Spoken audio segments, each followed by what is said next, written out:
Hello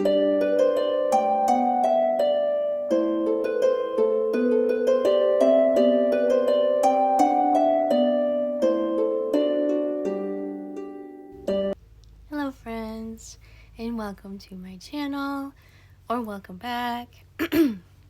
My name is Elise, and this is my mystical bookshelf. And today I have another book review, obviously.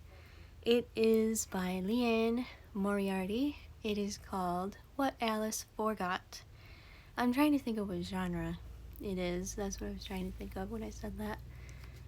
It's sort of a domestic drama, I suppose. It kind of feels like a Lifetime movie, maybe, if you're into that sort of thing. It kind of feels like a Hallmark movie as well. Like, more on the...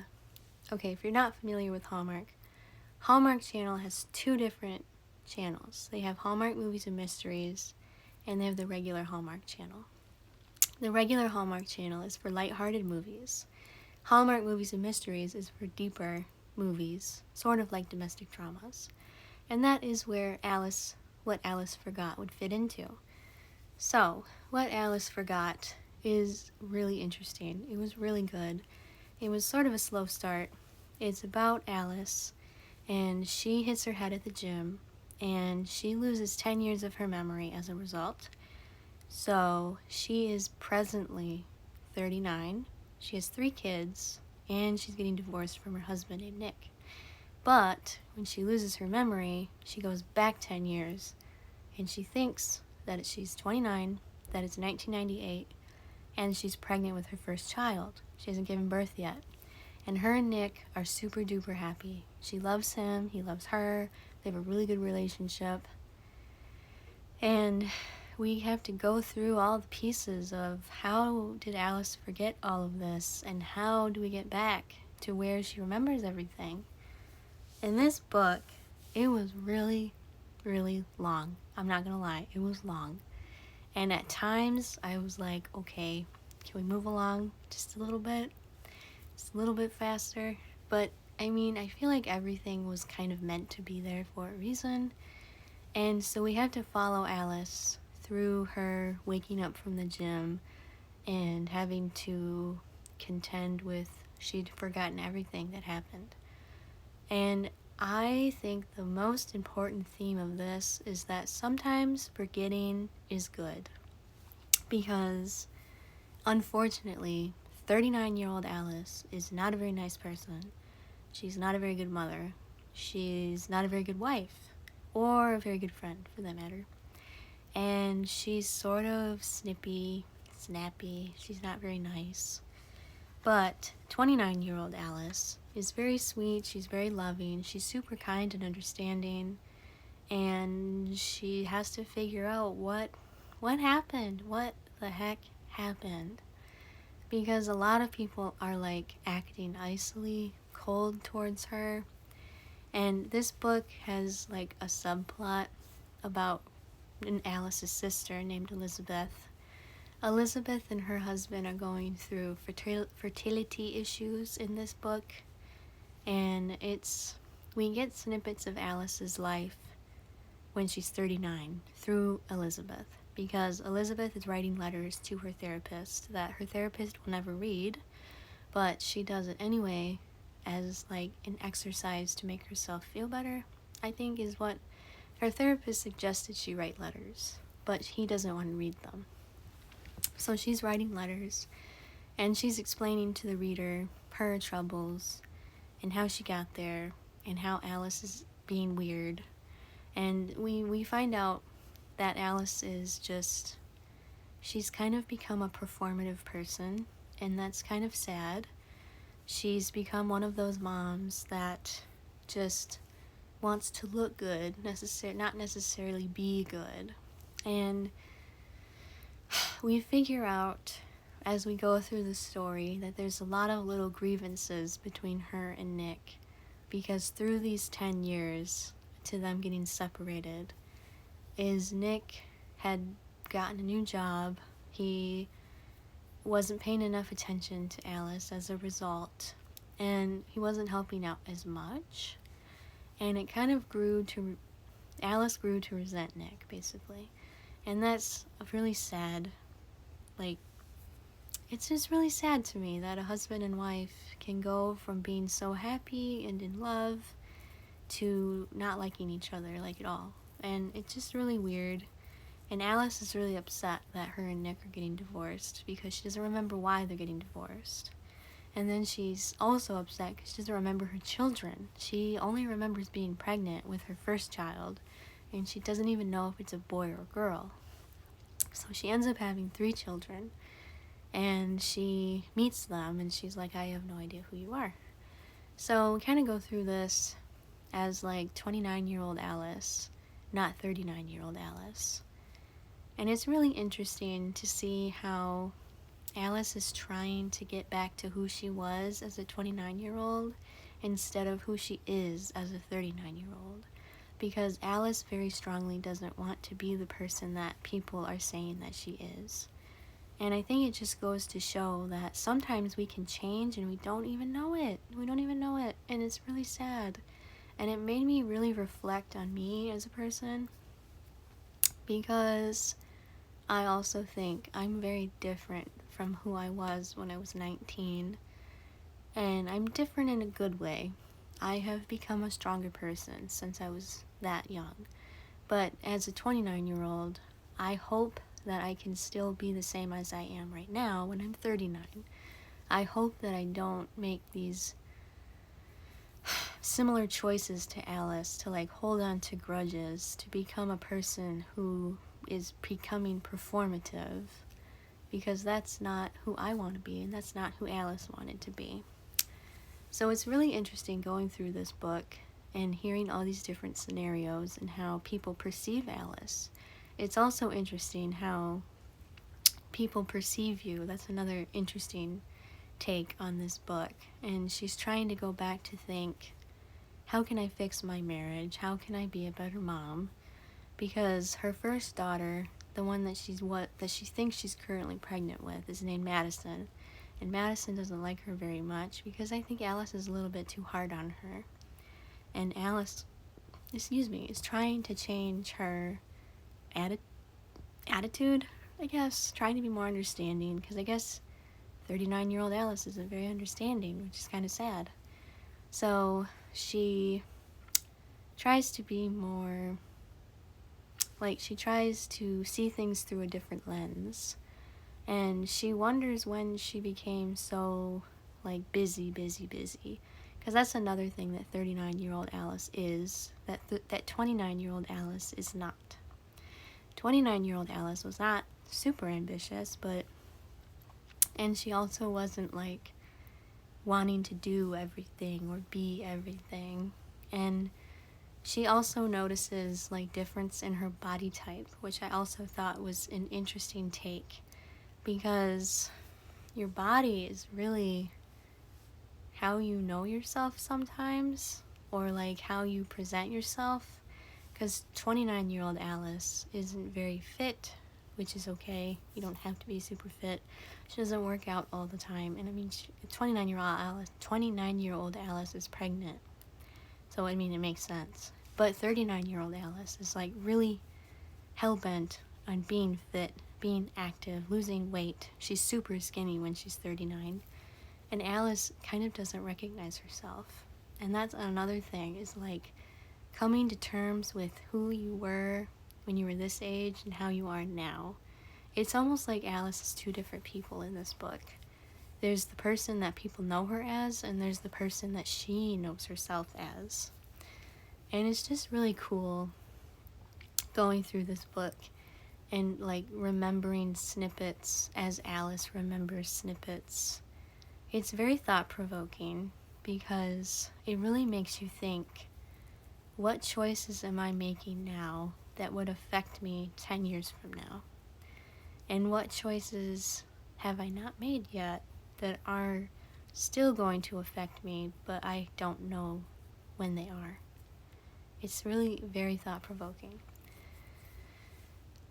I think the best side plot to this is Nick and Alice bringing their marriage back together. That's the one thing that I really enjoyed about this book is Nick and Alice coming back to becoming one flesh. And there's a Bible verse that made me think of this. It is the love is patient, love is kind, love is not haughty, love is not angry. It's that Bible verse from Corinthians. And that Bible verse kind of sums up the whole of Nick and Alice's relationship, because they had really gotten away from those fruits of the Spirit and they were more working towards fruits of the flesh.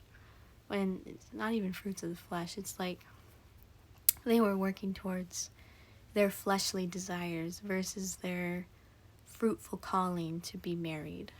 And it was really sweet watching them come back together, because they do end up together. And if you want to know, they do end up together. Because I was super mad. I was listening to this last night because I wanted to finish it because I had only like 1 hour left. And at the 35-minute mark in this book, Alice had gotten her memory back. She had fainted in this because she was doing this mega meringue thing in honor of her best friend who passed away that she didn't remember. And that's another thing. This one couple, Gina and Mike, had come between Alice and Nick and had become their best friends. And it's interesting how certain people in our lives can affect us so deeply, because Gina had really become Alice's main confidant, and her and Mike were having problems, and as a result, Nick and Alice also had problems. So it's kind of interesting how who you surround yourself with can also affect your marriage and your personal life and who you are as a person. So it's kind of like, be careful who you hang around. But yeah, at the 35-minute mark, Alice was like feels faint, and she starts to get all of her memories back. And it's frustrating because she's going back to her train of thought when she's a 39-year-old, and she's kind of pushing 29-year-old Alice to the side. And she's remembering all the reasons why she doesn't like Nick. She's remembering all the reasons why she misses Gina. She remembers all the reasons why she is who she is now. And it's frustrating as a reader hearing her go through that, because Alice has really great character development up until that point. It's almost like a character regression at that 35-minute mark in the book, because there's 35 minutes left in the book, and you're wondering, how is Liane Moriarty going to come full circle and make Alice, like, make her character growth worth it? Because at that point, the reader, me, I was thinking, well, this character growth was a bunch of BS, obviously, because if Alice was just going to get all of her memory back just to revert back to who she was, then what was the point of her losing her memory in the first place? So it kind of made me mad. But then as the story went on, she decides to stay with her boyfriend, who is named Dominic, and her and Nick are like separating at that point. But then after that, there's an epilogue, and Alice is she might be older. She doesn't really say how old she is. I'm not sure how far ahead the epilogue is. Well, I guess I can try and figure it out, because in the epilogue, her kids are 19, 18, and 15. And if Alice is 39 when they're 10, 11, and 5, I guess it would be like 10 years difference, maybe? So I guess Alice in the epilogue is 59? Almost, or no, 49. She'd be almost 50. So I guess the epilogue explains everything, mostly. And it's Alice explaining that, yes, she got her memories back, and yes, she was trying to get back to the person she is, not the person she was. She was trying to shut down younger Alice, but she realized that she didn't really want that anymore. And she tells the reader how she got through her thought process and how she changed her mind on certain things, and that her and Nick did get back together eventually. So she ended up breaking up with Dominic, which I was really happy about, because I was going to be really mad if they ended up getting divorced.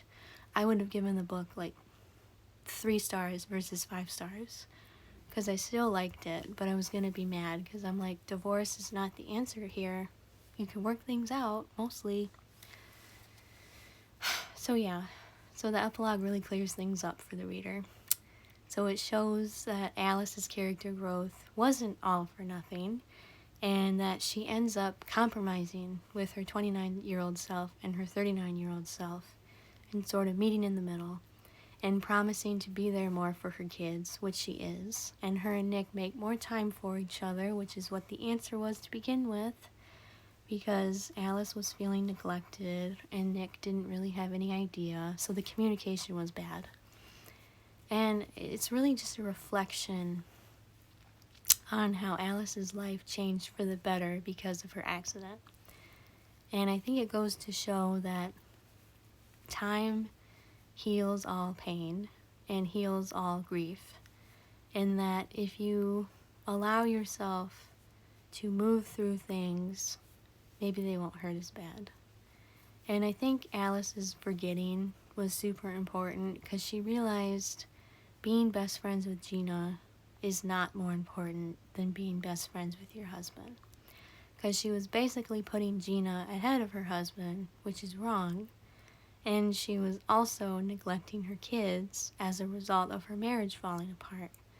Because my philosophy is if there's a good marriage and you have God, then you'll end up having a happy family.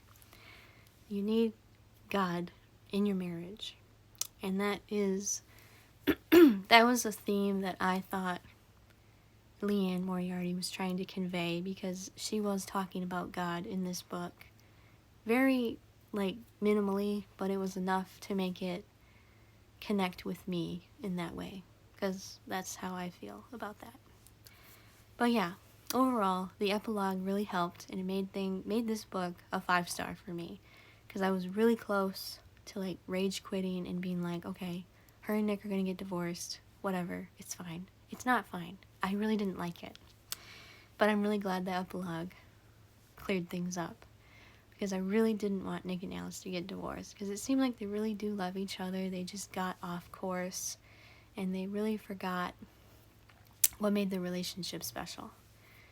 And it was just really fun. It was a fun book. It was funny. I enjoyed Alice's kids. She has funny children. They were really good comic relief when sometimes the book felt really heavy.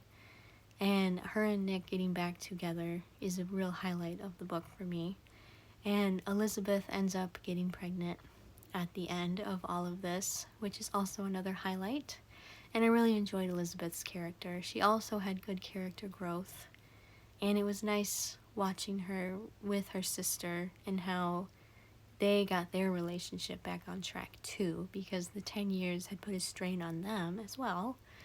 And Alice forgetting everything made her a better sister towards Elizabeth.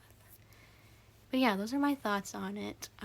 It was a really great audiobook. I would recommend listening to it versus reading it, because I feel like I saw a lot of people on Goodreads saying that it was hard for them to truly pay attention to it because it was so long. They ended up skimming things.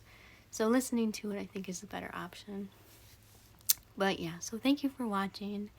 Thank you for subscribing, and I will see you in the next video. Goodbye, friends.